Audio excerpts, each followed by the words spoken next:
እውነቱን ልንገራችሁ፣ ያ ከቤታችሁ ሳትወጡ ምንም ሳትለፉ ላፕቶፓችሁን ከፍታችሁ የባንክ አካውንታችሁ ስትመለከቱ ገንዘብ በየቀኑ ሲገባላችሁ የምታዩት የህልም ዓለም፣ በባህር ዳርቻ ተቀምጣችሁ ላፕቶፓችሁን ብቻ እየነካካችሁ ሚሊዮነር የምትሆኑበት ያ አጓጊ ታሪክ። እውነቱን ልንገር፣ ያ ነገር የለም። ይሄ ውሸት ነው። ፓሲቭ ኢንካም ሲባል ሰምታችሁ ሊሆን ይችላል።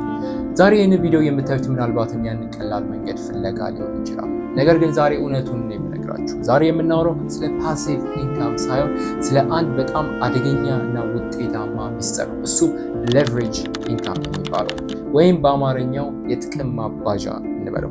እንግዲህ ቀጥተኛ የአማርኛ ትርጉሙን አላገኘሁትም። ልክ ይህን ቪዲዮ ስጨርሱት ህይወታችሁን የሚቀይር አዲስ የአሰራር መንገድ ትረዳላችሁ። በዚህ ቻናል አዲስ ከሆናችሁ ይህንን ታላቅ ቤተሰብ መቀላቀላችሁን አትርሱ። እኔ ቃለ ወንድሰን እባላለሁ። ድሮ ፊዚክስ የሚባል ሳብጀክት ስንማር ትዝ ይላችኋል ብዬ አስባለሁ። የሆነ አንድ ትልቅ ድንጋይ ቢኖር ያንን ድንጋይ ከመሬት ላይ ተሸክማችሁ ታግላችሁት ከምታነሱት በቀላሉ የሆነ እንጨት ወይም ብረት ድንጋዩ ስር ከታችሁ እና የድንጋዩ መጨረሻ ላይ በመሄድ የሆነ ፎርስ ስታሳድሩበት ድንጋዩን ልትፈነቅሉት ትችላላችሁ፣ ወይም ወደ ሌላ ቦታ ልታሸሹት ትችላላችሁ። ይሄ ሌቨር የሚባለው ኮንሰፕት ነው። የምታወጡትን ሜካኒካል ፎርስ ያባዛላችኋል። ትላልቅ ነገሮችን በቀላል ኤፈርት እንድታነሱ ያደርጋቸዋል። በተመሳሳይ ሁኔታ ሌቨሬጅ ኢንካም የሚባለው ይህንን ፕሪቪሌጅ ነው የሚሰጣችሁ። ለምሳሌ የምትበላውን ነገር በብዛት አከማችተህ ብትገዛ ለተወሰነ ጊዜ ሊያገለግል ይችላል። ጊዜ ገዛ እንጂ ዘላቂ መፍትሄ አይደለም። አንድ ቀን ግን ያ ክምችት አልቆ እንደገና ልትገዛ የግድ ነው። ፓሲቭ ኢንካም ማለት መጀመሪያ ላይ ብዙ ጉልበት አፍስሰ ጊዜን መግዛት ነው። ግን ያ ጊዜ በራሱ የጊዜ ገደብ አለውና አንድ ቀን መስተካከል ወይም መጠገን አለበት። ስለዚህ ይሄንን አለመቀበል ደግሞ አትችሉ። ስለዚህ ፓሲቭ ኢንካም አንደኛ ዝም ብላችሁ ተኝታችሁ የምታገኙት ገንዘብ አይደለም። እንደዚህ የሚባል ነገር የለም። ሁለተኛ ፓሲቭ ኢንካም አያዋጣም። የሚያዋጣው ሌቨሬጅ ኢንካም ነው። ኢቭን የመጨረሻውን የገንዘብ ነፃነት ራሱ አቺቭ ብታረጉ ፖርትፎሊዮ ኢንካም ማለት ነው። ኢንቨስትመንት ውስጥ ያለውን በካሽ ፍሎ ኳድራንት መሰረት አራተኛው ኳድራንት ኢንቨስተርስ ናቸው። እዛ ኳድራንት ውስጥ ራሱ ብትገቡ ፓሲቭ የሚባል ነገር የለም። ያለው ሌቨሬጅ ነው። ምን ነው ሌቨሬጅ የምታደርገው? ገንዘብን ነው። ገንዘብን ሸጠ ነው ገንዘብ የምታገኘው። ብዙ ነገር ሌቨሬጅ ማድረግ ይቻላል። አንደኛው ገንዘብ ነው። እሱን አይተነዋል። እሱን አሁን አንደግመውም። ገንዘብ ያለውና የሌለው እኩል ፋንክሽን አያደርግም። ሁለተኛው ታይም ወይም ጊዜ ሌቨሬጅ ማድረግ ትችላላችሁ። እንዴት? የሌላን ሰው ጊዜ በመግዛት። ሁሉም ነገር ራሳችሁ አትስሩት፣ ኢቭን ብታውቁትም እንኳን ማለት ነው። እዚህ ጋር ነው እንግዲህ የኛ ሀገር ሰው ማይንድሴት ችግሩ እዚህ ጋር ነው የሚመጣው። የሆነ ሪሶርስ ቢኖር እና ያ ሪሶርስ በራሱ መንገድ ሄደ ፊገር አውት የምታደርገው ነገር የሚወስድብን ጊዜ በግማሽ ቢቀንስልህ ግን ብር የሚያስወጣ ነው ከተባለ ብዙ ሰው ይህንን መንገድ አይከተለው። ጀነራላይዝ እያደረግኩኝ አይደለም፣ ታውቁታላችሁ። ይህ የማይንድሴት ብዬ እንደዛ አላወርደውም፣ ግን ሎንግ ተርም ኢምፓክቱን ማሰብ ወይም ማገናዘብ አይችሉም። ይሄ ብቻ አይደለም። ገንዘብን ለመያዝ ሲባል ሁሉንም ነገር በራሳቸው መስራት የሚፈልጉ ብዙ ሰዎች አሉ። እኔ አሁን የሆነ ነገር መስራት ብፈልግ መጀመሪያ ቀድሞ ያንን ስራ የሰራው ማን ነው የሚለው ነው መጀመሪያ ቼክ የማደርገው ማለት ነው። ከዛ ለዛ ሰውዬ ከፍየው ያንን የሰራበትን መንገድ ቢያስተምረኝ ይመርጣለሁ፣ በራሴ ፊገር አውት እያደረግኩኝ ጊዜን ከማጠፋ። ብዙ ሰው ግን የገንዘብን ነገር ሲነሳበት በራሴ እሄዳለሁ ነው የሚለው። አሁን እዚህ ሀገር ላይ ስላልተለመደ ነው እንጂ እንደውም አንዳንድ አሁን እየተጀመረ ነው። የቢዝነስ ኦነርስ፣ ኤንተርፕረነርስ፣ ሌሎችም ሰዎች ቀድመው ስራውን የሰሩት የሜንቶርሺፕ ፕሮግራም አላቸው። ምንድነው? ያንን ስራ ቀድመው የሰሩት ሌሎች ሰዎች እናንተ ከፍሏቸው ያሳያቸዋል። እዚህ ጋር አንድ ነገር ላንሳላችሁ፣ ልጨምርላችሁ። ኮዲ ሳንቼዝ ምናልባት የምታውቋት ከሆነ አክቹዋሊ ዩቲዩብ ቻናል አላት፣ ቼክ አድርጓት በስሟ። አኩዚሽን ነው የሚሰሩት። ማለት የወደቁ ካምፓኒዎችን ይገዛሉ፣ ከዛ አደልበውት በጣም ፕሮፊታብል አድርገውት ሞር ካሽ ፍሎ እንዲኖረው አድርገውት ከዛ ይሸጡታል። ሜን ስትሪት ሚሊዮነር የሚል መጽሐፍ ጽፋለች። ሞር ስለዚህ ስትራቴጂ የምታወራው ነው። ምንድነው ሀሳቡ? በጣም የወረደ ካሽ ፍሎ ያላቸውን ካምፓኒዎች በመግዛት እንዴት ሰልፍ ሜድ መልቲ ሚሊዮነር እንደሆነች የሚያሳይ ነው። ዩዥዋሊ እንደ ገዝቶ ፕሮፊታብል አድርጎ ወዲያውኑ እንደ መሸጥ ወይም እንደ ሪሴሊንግ ወይም ፍሊፒንግ አይነት ቢዝነስ ሞዴል አይደለም። የቢዝነስ ስትራቴጂው ባይ ኤንድ ሆልድ የሚባል ቢዝነስ ስትራቴጂ መጽሐፉ ላይ በደንብ ኤክስፕሌን አድርገዋለች። እና ምናለች? የሆነ ታይም ላይ የሆነ ኢንቨስተር መጣና የሰው ካምፓኒ ላይ ኢንቨስት ሊያደርግ ማለት ነው። የመኪናዋን ነዳጅ ራሷ ስትቀዳ ያያታል።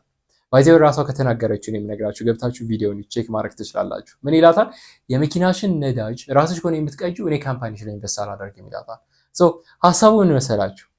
ከፍዬ ሌላ ሰው ሊሰራልኝ የሚችለውን ነገር ጊዜ ሌቨሬጅ ላደርግበት የሚችለውን ነገር ለምን እኔ እሰራዋለሁ? ይህ ስራን የመናቅ ወይም ስራን አውርዶ የማየት ነገር አይደለም። በዛ እንዳታስቡ። እኔ የሆነ ብር ከፍዬ መኪና ማሳጠብ እየቻልኩኝ ለምን ራሴ አጥበዋለሁ?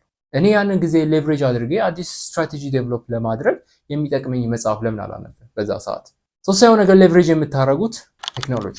ማኑዋል የሆኑ ነገሮችን አውቶሜት ማድረግ ይቻላል። ሬፒቴድ የሆኑ ስራዎችን አውቶሜት ማድረግ ይቻላል። ይህን በቀላሉ አሁን ዴቨሎፕ የተደረጉ ባሉ ኤአይ ቱሎች ማድረግ ይቻላል። ለምሳሌ ከስተመር ሰርቪስ ላይ ኮል ሴንተር ቢኖር እና 10 ሰዎች ቢኖሩ 10ሩንም ታስወጡና አንድ ኤአይ ቦት ዴቨሎፕ ማድረግ ይቻላል። ቢያንስ ለአንድ ሰው 10 ሺህ ብር ብትከፍሉ 100 ሺህ ብር አዳናችሁ ማለት ነው። ስለዚህ መረጃ የሚፈልግ ሰው ከስተመር ባለበት እዛ ሆኖ ከኤአዩ ጋር ያወራል ማለት ነው። የካምፓኒውንም ዴታ ለኤአዩ ፊድ ማድረግ ትችላላችሁ። አራተኛው ነገር ሌቨሬጅ የምታደርጉት ሚዲያ፣ አቴንሽን፣ ትኩረት፣ ገንዘብ ነው። ሁለት ሰዎች ቢኖሩ አንደኛው በደንብ ትልቅ የሚዲያ ኤክስፖዠር ቢኖረው ሌላው ደግሞ ምንም ኤክስፖዠር ከሌለው ለስራ ቢፈለጉ ሁለቱም አንድ አይነት ችሎታ ቢኖራቸውም እና ሚዲያ ኤክስፖዠር ያለው ነው የሚያሸንፈው። ኢቨን ኤክስፖዝ ሆነ የማያውቁ በጣም ትልቅ ችሎታ ራሱ ቢኖረው ማለት ነው። ሰው ኤክስፖዠር ወሳኝ ነው። አምስተኛው ሌቨሬጅ የምታደርጉ ነገር ሲስተም። በአንተ አለመኖር ቢዝነሱ ስራውን እንዲቀጥል የሚያስችል ነገር መፈጠር አለበት። አንዴ ከገነባው በኋላ ያ ሲስተም ለአንተ ይሰራል። እዚህ ጋር ሁለት ነገር ማንሳት እንችላለን። ሪች እና ዌልዝ። የአማርኛውን ትርጉም እርሱት፣ ተዉት። ካሽ ፍሎ ኳድራንት ላይ ስለ ሪች እና ዌልዝ ዲስክራይብ የሚያደርግበት ቦታ አለ። እቺን አጠር አድርጌ ልንገራችሁ። ምንድን ነው? ሮበርት እና ኪም ማለት ባለቤቱ ናት። በ1980ዎቹ አካባቢ ወደ መጨረሻው አካባቢ በጣም መልታይ ሚሊዮነር ሆኖ ነበር። ቢዝነስ ነበራቸው። ቢዝነሱ የራሱ ሲስተም አለው። ያ ሲስተም እነሱ ትንሽ ኤፈርት እያወጡ ከፍተኛ የሆነ ካሽ ፍሎ ወደ እነሱ ያስገባላቸው ነበር። ብዙ ሰው ፋይናንሻሊ ፍሪ ናቸው ብሎ ያስብ ነበር። በቃ ፋይናንሻል ፍሪደምን አቺቭ አድርገውታል ብሎ ያስቡ። ነገር ግን ሪያሊቲ ፋይናንሻል ፍሪደምን አቺቭ አላደረጉት። እነሱ የነበሩት ዊች የሚባለው ስቴጅ ላይ ነው። ሰው ምንድን ያደረጉት? ዌልዝ የሚባለውን ፍሪደም አቺቭ ለማድረግ ዌልዝ ማለት የመጨረሻው ፍሪደም ኢንቨስትመንት ውስጥ ያለው ነው። አራተኛው ኳድራንት ነው። ይህንን ግዴታ አቺቭ ለማድረግ ቀጥታ ታንጅብል አሴት ማድረግ ነበረባቸው። ሰው ምንድን ያደረጉት? ቀጥታ ከቢዝነሱ የሚመጣውን ካሽ ፍሎ ወደ ታንጅብል አሴት የቀየሩ። ታንጅብል አሴት ማለት ሪል ስቴት ስቶክ ነው። ሰው ዌልዝ ማለት ባይ ዴፊኒሽን ዌልዝ ራሱ እዚህ ላይ መጽሐፍ ላይ ያስቀመጠው ምንድን ነው? እናንተ ምንም አይነት ፊዚካሊ ስራ ሳትሰሩ ምንም አይነት ፊዚካሊ ኢፈርት ሳታወጡ ለምን ያህል ጊዜ ያላችሁን ላይፍስታይል ሜንቴን አድርጋችሁ መቆየት ትችላላችሁ። ይህንን ደግሞ ሊያደርጋችሁ የሚችለው ኢንቨስትመንት ነው። which is tangible asset ላይ ኢንቨስት ማድረግ ነው። ሪል ስቴት እና ስቶክ እንዲሁም ሌሎችም አሉ ማለት ነው። so ሪች እና ዌልዝ በጣም የተለያየ ነገር ነው። በአማርኛ ትርጉሙ ግን ሌላ ነው። ተውት ያልኩት ለዚህ ነው። so በርን ሬት የሚባል ነገር አለ። በርን ሬት ማለት እናንተ አካውንት ውስጥ ያለው ገንዘብ ምንም አይነት ስራ ባሰሩ ለምን ያህል ጊዜ ሰርቫይቭ ልታደርጉ ያደርጋቸዋል። ዌልዝ ግን ያንን ላይፍ ስታይል ለምን ያህል ጊዜ ሜንቴን ማድረግ ትችላላችሁ። ሶ ዌልዝ ቁጥራዊ ነው ማለት ነው። ስለዚህ ሪች ማንኛውም ሰው ሪች ሊሆን ይችላል። ዌልዝ ግን አቺቭ የሚያደርጉት ኢንቨስትመንት ውስጥ ያሉ ሰዎች ናቸው። ሶ ኢንቨስትመንት ይሄኛው አራተኛው ኳድራንት በጣም ከባድ ኳድራንት ነው። እድሜያቸው ኦን አቨሬጅ የሚባለው 50 እና ከዛ በላይ የሆኑት ናቸው ይሄንን ኳድራንት ውስጥ አቺቭ ማድረግ የሚችሉት ማለት ነው። ሌላው ነገር ምን መሰላችሁ? ብዙ ሰው ኢምፕሎይ ይሆናል። መጀመሪያ ተቀጥሮ ይሰራል። ከዛ በኋላ የሆነ ከዚህ ስራ ይወጣና ከዚህኛው ከፈርስት ኳድራንት ይወጣና ቢዝነስ ጀመርኩኝ ይላችሁ። አልጀመርክም፣ ቢዝነስ አይደለም። ምን መሰላችሁ? በጣም የሚከራከረው ነገር ነው። ብዙ ሰው አንደርስታንድ የማያደርገው ነገር ነው። ተቀጥረ ቀጥታ የምትወጣው ሰልፍ ኢምፕሎይድ ነው። ግን የሚገርመው ነገር ብዙ ሰው ሁለተኛው ኳድራንት ላይ ነው ስታክ ሆኖ የሚቀረው። ወደዚህኛው ኳድራንት ሊሸጋገር አይችልም። የሆነ ሰው ይወጣና ሱቅ ይከፍታል ወይም የሆነ ስራ ይጀምራል። ያ ስራ ሰልፍ ኢምፕሎይድ ነው፣ ቢዝነስ አይደለም። ግዴታ ቢዝነስ የመባል ሲስተም ያስፈልገዋል። ከዚህ በፊት አውርተናል። ሲስተም ያስፈልገዋል። ትንሽ ፊዚካል ኤፈርት ብቻ አውጥታችሁ የምትሰሩት ነገር መሆን አለበት። ቢዝነስ ለመባል ያለ እናንተ ፕሬዘንስ መስራት መቻል አለበት። ሰልፍ ኢምፕሎይድ ላይ ግን ብዙ ሰው ስታክ የሚያደርገው ለምን መሰላችሁ? ገንዘብ እንዴት እንደሚሰራ ስለማይረዳ አያውቅም። ለብዙ ጊዜ ትምህርት ቤትም ቢሆን በኢምፕሎይ ደረጃም ሆኖ ቢሆን መረጃ ነው ሲሰበስብ የኖረ። መረጃ አያበላችሁ። በቃ ባጭሩ መረጃ አያበላችሁ። ዋናው ገንዘብ የሚያመጣላችሁ ነገር ኤክስኪዩሽን ነው።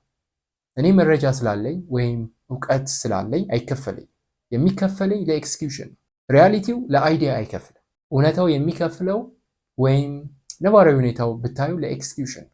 ሰው ለዚህ ነው ብዙ ሰው ከኢምፕሎይ ደረጃ ወጥቶ ሰልፍ ኢምፕሎይድ ይሆናል። ከዛ በኋላ እዚህ ጋር ስታክ ያደርጋል። ስድስተኛው ነገር ሌቨሬጅ የምታደርጉ ነገር ቲም ነው ወይም ቡድን። ይሄ በጣም ኃይለኛውና ወሳኝ ነገር ነው። መጀመሪያ ላይ ብቻህን ትሰራለህ። ነገር ቀስ በቀስ ከአንተ በላይ እውቀት ያላቸውን ሰዎች ታመጣለህ። የአንተን ጊዜ ማትረፍ የሚችሉ ሰዎች ማለት ነው።